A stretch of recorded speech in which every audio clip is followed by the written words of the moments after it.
1950, rural Mexico. The road to High Place cut through the mountains like a scar, dust rising behind the car as Noemi Taboada stared out at a landscape that felt older than time itself.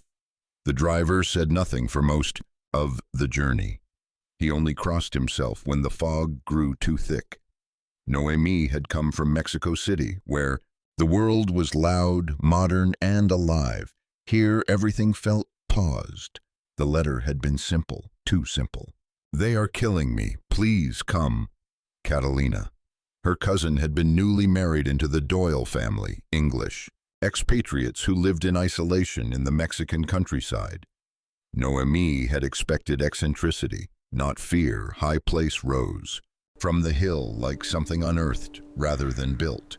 Gray stone, narrow windows, a house that looked out of place in 1950s Mexico, as if it had been transplanted from another century and refused to die. The Doyle family greeted her with polite stiffness.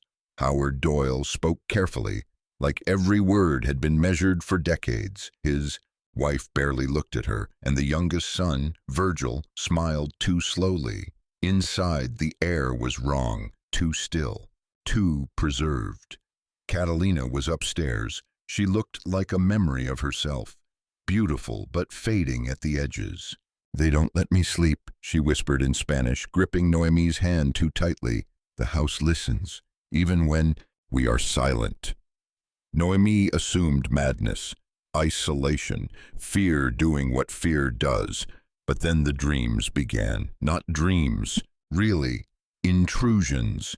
She saw herself walking corridors she had never entered, heard soft breathing inside the walls, felt the sensation of being watched even with her eyes closed.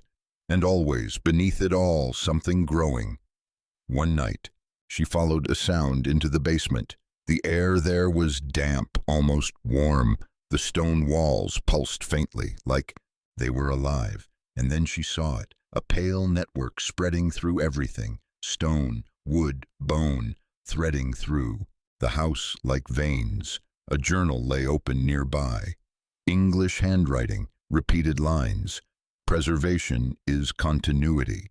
Decay is failure. The body is temporary. Behind her a voice spoke gently. "You've seen enough now."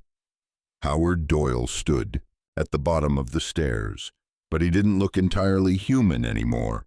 Something underneath him was shifting, as if the house itself had started wearing him like clothing. Slowly, the truth stopped hiding. The Doyle family wasn't living in High Place. High Place was living through them.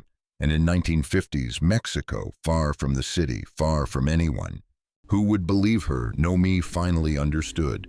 The house wasn't haunted. It was growing people.